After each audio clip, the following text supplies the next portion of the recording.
Welcome everyone to episode 2 of Chats with T. I'm here with a very special guest. This is a gentleman I've been trying to get on the podcast for a while.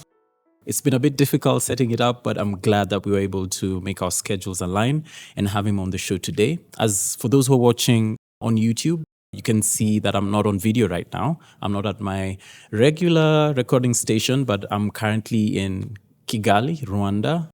You'll get to hear about it later in the show, what we're doing here. So yes, without further ado, I'd like to introduce our guest today, Justin. So welcome, Justin. If you could just quickly introduce yourself and we'll get going. Yeah, I'm excited to be here and I'm glad that we can actually make this happen. Yeah. So I'm Justin Poiroux. I'm the co-founder and chief technology officer at YellowCard Financial. Let's just take it from the beginning, right? Like, how did you get into tech? Yeah. So I got into tech around the age of 10 or so. I had dreams of making my own video game. So I was obsessed with video games at a young age on the computer.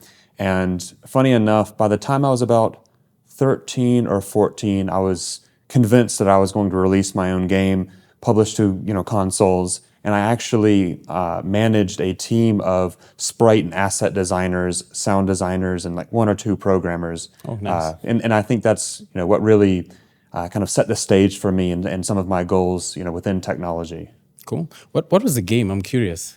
It was meant to be this multiplayer top-down shooter. That was the first version, and then I did it where it was a side-scroller game where you and your friend could compete, and you were playing on this kind of platform-based world, but every single step or kind of tile in the game was destructible. So if you shot a block, it would fall down, and so it could lead to some interesting kind of shooting mechanics. If you and your friend, you could be quite strategic with I shoot this block, and now they're blocked off from getting me. And so that was I spent so much time designing and trying to program different weapons and things like that. It was a blast. Cool. So between then and YellowCard, I don't know if you can just give a brief about your journey, like from your video game days up until starting YellowCard. Yeah. So, I think that really kicked off my fascination with programming and really understanding how technology works under the hood. After that, I got into kind of lower level programming and electronics as well. So I really wanted to understand how technology and computers worked pretty end to end. So by the time I was 16 or 17, I was designing my own electronics that I would etch in my shed in my backyard. And then I would build out these different electronic boards, program them using C and other low-level programming languages to build out little interesting automations or tools around the house. A lot of Arduino type projects. From there, by the time I was in high school, I helped lead my robotics team at my high school, which inspired a lot of different aspects of engineering. So I was deep in kind of the mechanical aspect of it, like learning computer-aided design, running physics simulations, and that helped it paired very well with what I was doing back home with making my own little projects and devices and schematics, because then I could actually model in CAD and 3D the different, what the actual product would look like, build out, little cases and things like that for it. From there, throughout high school, I then was a network engineer at a company that would set up networking infrastructure. So I would run the cables, install security cameras, install different servers for local businesses around my town. After that, I worked on 2 National Science Foundation grants, programming low-cost medical devices for individuals in rural areas, far distances from any hospital or doctors, so that you could take remote readings of the one that I spent most time is breathing patterns. So you could actually graph different breathing patterns of an individual, and it would essentially convert their breathing patterns into an electronic signal that I could then process, generate different reports, charts, and graphs, and automatically email that to the doctor. Nice. From there, I interned at the U.S. Air Force Research Lab, building different algorithm-based softwares for the Air Force.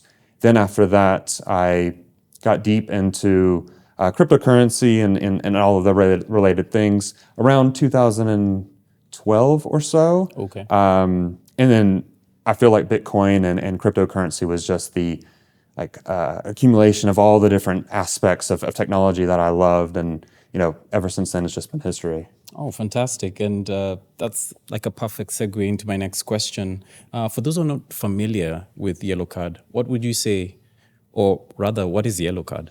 Yeah, so YellowCard is the largest and first licensed on and off stablecoin ramp for the African continent. We provide a retail-facing platform for customers to be able to buy, sell, send, receive, swap different virtual assets, as well as more payment infrastructure in terms of providing on and off ramps for businesses across the world to be able to enter and interface with the African market. Yeah. And so we operate in 20 countries across Africa and support a ton of retail customers as well as businesses all across the continent, as well as the US and Europe as well.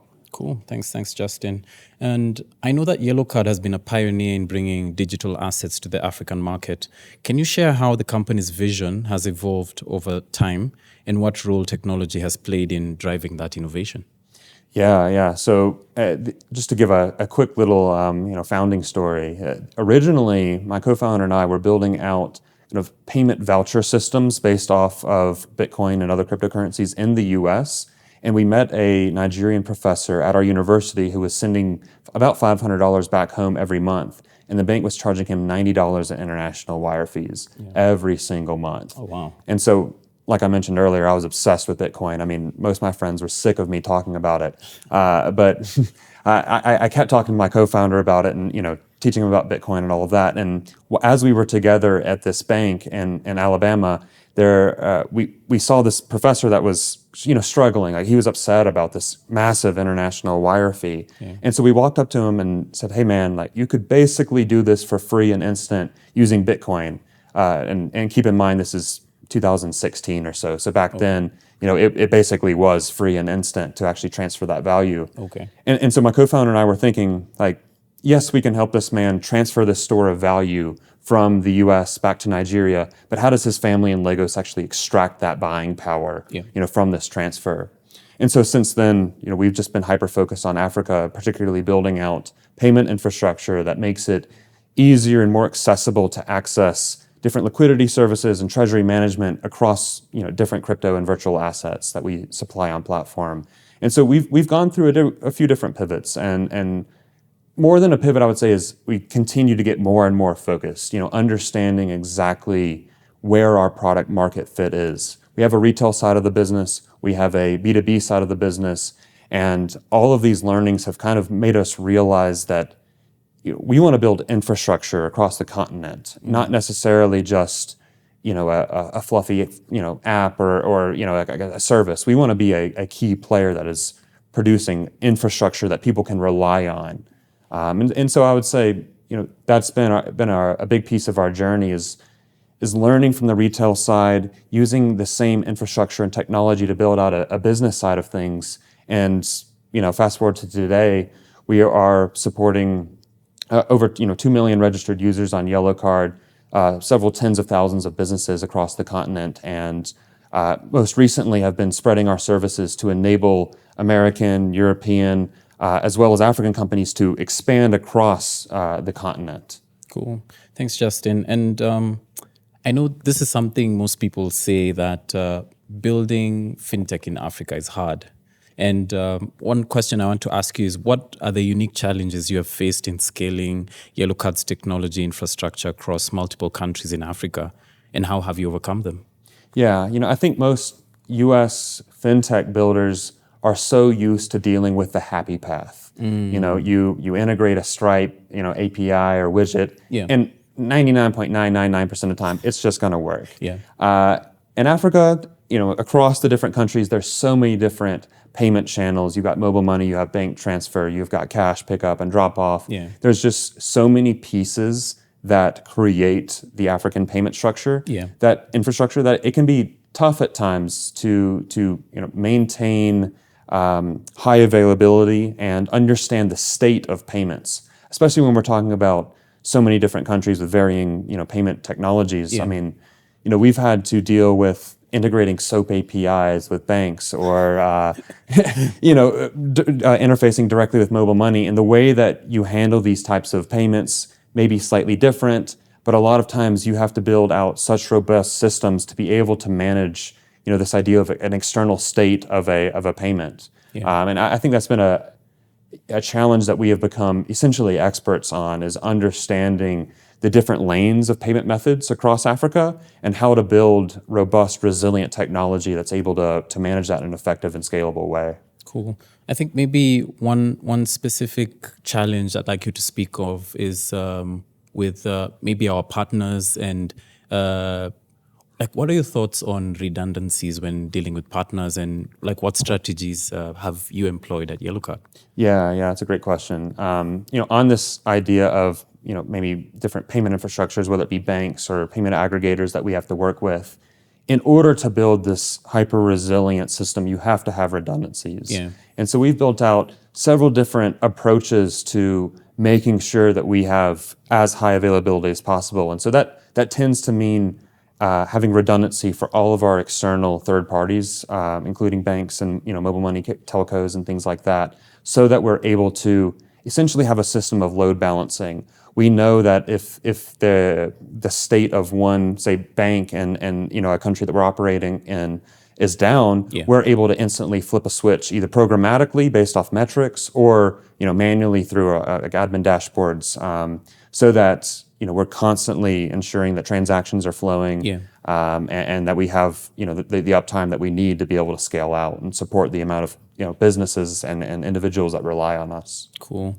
The next question is around security and compliance. And I know we've witnessed in the digital assets or the crypto space, crypto exchanges that have imploded because they haven't really followed security and compliance best practices. The question I have for you is, with increasing scrutiny on cryptocurrency exchanges, how does YellowCard approach security and compliance, especially in diverse regulatory environments? Yeah, I mean, it's an ever-changing landscape, right? Yeah. I mean, you've got Africa, it's an ever-changing landscape, and then Yeah. you've got crypto on top of that, which is also a very ever-changing landscape. Yeah. And so, it's been an interesting challenge. But what I would say is that our kind of fundamental belief is that security and compliance are at the core of what we're doing.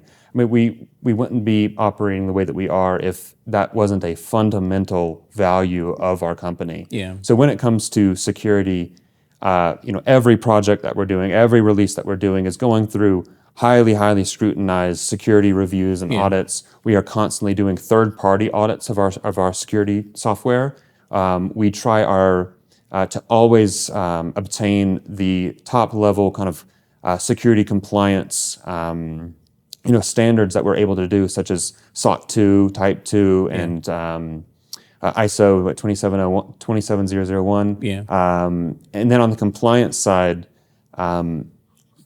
typically with the kind of regulatory differences between the different countries, especially in markets where there is no real kind of public regulation, we have a kind of compliance and regulatory first approach. So if we're planning to go and launch in a new country, we have people on the ground, our compliance and legal teams, that are actually talking to local regulators of each of the countries, educating them, making sure that they understand what this technology is, the different controls we have in place, and security, fraud, sanction screening, all of that, to make them comfortable. And so I think a lot of it is about education. We're in such crypto is still in its infancy, right? Yeah, I mean, I agree. It's been a long time since the original Bitcoin white paper, but in terms of adoption and implementation across the world, we're really just scratching the surface. And so a lot of our efforts go into education and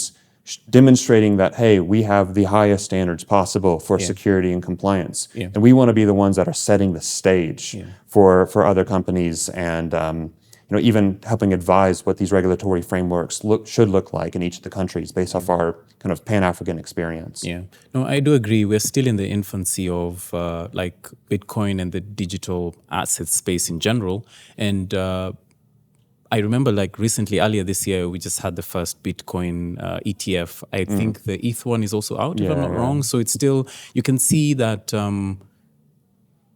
digital assets or like Bitcoin is now getting wide spread and also mainstream adoption, but we're still pretty early. There's that gap of, I'd say, education that people need to be more sensitized about, because generally people think that whenever they hear crypto, they associate it with scams or like getting grifted or something like that. But I like the approach that you guys use, just speaking a bit more to education and just making sure that people understand and are empowered. Like, what are you guys doing about like that particular education aspect of like digital assets and crypto in general? Yeah, so I mean, this is something that we're very passionate about. I mean, since day one where we launched across Africa was we want to not only educate people about cryptocurrency and digital assets, but also just financial literacy across the board.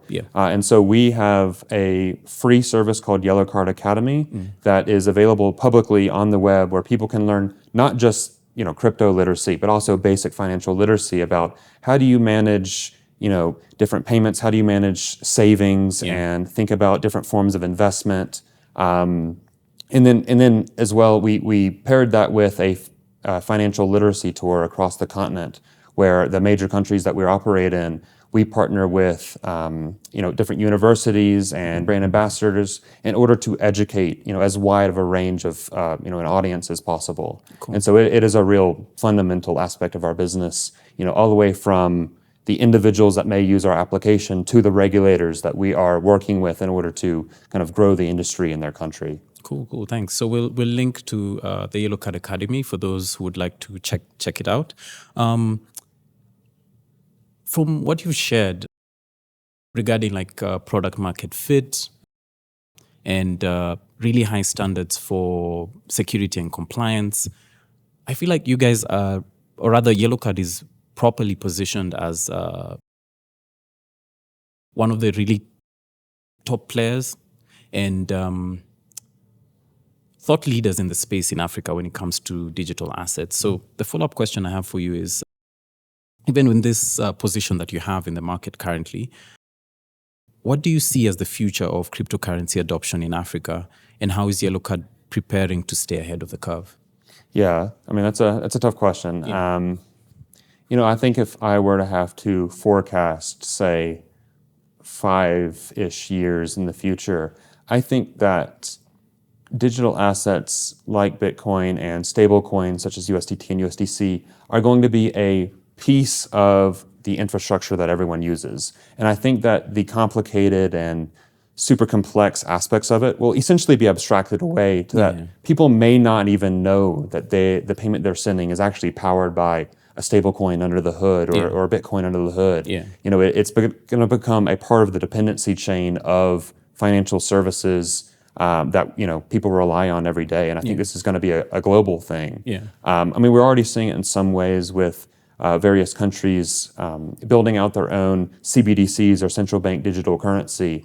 And that's the tokenization and digitalization of local fiats, I think, is going to be such a nice transition into people being familiar with interfacing with this type of just completely digital payments. And my hopes and forecasts is essentially that it'll be less of a talking piece about what the Bitcoin price is or what's happening in the broader kind of crypto market, and more so it's providing an actual use case under the hood for financial services and other kind of instruments that people will rely on every day. Okay, gotcha. My next question is around like your tech stack and the innovation that you're doing at YellowCard. Are you able to, or rather, can you dive into the key technologies and tools that power YellowCard's platform, and what particular innovations are you particularly excited about? Yeah. I mean, I would say our tech platform since early days have been very serverless based. So, with us having goals to be, providing services across Africa and enabling companies to enter into Africa, it was important for us to not be pigeonholed to one specific data center in one region. We wanted to make sure that our services were able to be replicated and deployed in whatever region our customers, were operating with us in, and to ensure that we have the lowest latency, highest availability for them. And so a lot of our architecture is, still based around these fundamentals of serverless. Even now as we continue to scale and grow and, take a step back with what our initial architecture and infrastructure was to what it looks like in the future. So I'm excited internally at YellowCard for us to really kind of continue to map out what this infrastructure looks like, ensure that we're able to scale it up through other, not just being tied directly to serverless, but employing a wider range of different approaches as well. In terms of which tech I'm really excited about, we're working with a few different partners such as TBD to build out really, really interesting, essentially decentralized payment networks. And so that whole space of open source distributed payment networks is such a powerful thought. When I look back in the early days of YellowCard, even the individual moving money to his bank, or from his bank in the US to his family in Lagos, he wasn't even aware that a technology like Bitcoin existed to facilitate this payment. And the world that we're entering of kind of decentralized open source payment networks are going to enable a much more cohesive way for financial services to work together, directly. And so to be able to chain different, financial instruments and services to create really unique use cases that I don't think we've ever seen before, but could solve really, really tremendous problems across the world. And then on top of that, the fundamentals of decentralized identity is something that is really personally fascinating to me. I mean, when we think about the unbanked and underbanked of the world, a lot of them don't necessarily have great forms of personal identification. A lot of those are so tied to having a bank account or having some sort of financial platform provided by your government or central bank in order to truly have a kind of online identity and be able to interface with the broader financial services world. So I'm super excited for that type of technology to really directly impact the world of financial inclusion. Okay, cool. That sounds amazing. So you've shared a lot about decentralized identity and the whole decentralized finance space. So I know we work really closely with TBD. So shout out to TBD. They're an amazing partner and amazing humans as well. I'd just like to ask you a question. As CTO, what are your core principles for building and leading a highly performing tech team, especially in a rapidly growing startup like YellowCard? I know you've come a long way since the early days up until where you are right now. So I just want to understand, what are your core principles for building the team that you have right now, a high-performing tech team? Yeah, I mean, I think something that my co-founder and I realized and learned early on is if you're going to be hiring individuals, you have to trust them, right? You're hiring the experts to be the experts. Sure. And I think what that has kind of led to is my approach tends to be, instead of a top-down approach, I really like to exhibit a center-out approach in terms of management. I don't want to be the only one making decisions that then propagate down to everyone.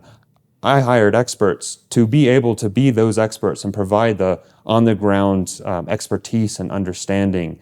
And so it's quite important to me that, we're a team, right? Yeah. We're able to kind of share feedback, not have closed doors and egos involved. Yeah. I want, every single one of my engineers to feel comfortable speaking up, for raising their hand, for saying, hey, we could be doing this better. And I think that has, led to a quite healthy, engineering culture across YellowCard, considering, we have engineers from a wide span of countries across the world. And surprisingly have little to no cultural clashes at all. And I think it's because it is such a generally open space for sharing ideas and, very little ego involved. Yeah. I have one other question around adapting to market trends. So how does YellowCard stay agile and adapt to the rapidly changing landscape of both fintech and cryptocurrency? Can you share an example where a quick adaptation was crucial? Yeah. So as a company, we're a startup. We're a fast-paced moving startup. Yeah. We like to be very involved in the developments that are happening both on the continent and in the broader world of virtual assets and cryptocurrencies. And so we stay.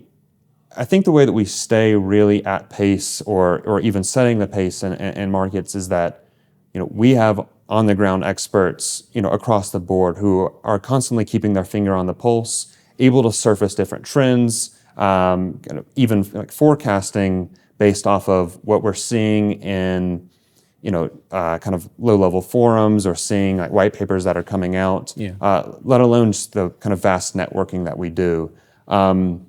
So I would say, one of the kind of quick adjustments that we made is when we launched originally, for the first probably year and a half or so, we were pretty much strictly a Bitcoin company, right? That was one of the only virtual assets that we enabled on our platform. We then added Ethereum. Ethereum had a crazy kind of fee market with gas, and so that became pretty quickly not viable on our platform.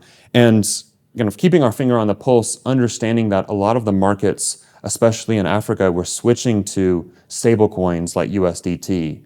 And so, what that has done is us being one of the first movers to really push stablecoins across the continent has had pretty dramatic shifts to what our user behavior looks like, the type of user that we're bringing on, and has enabled us, instead of just having a somewhat ever-changing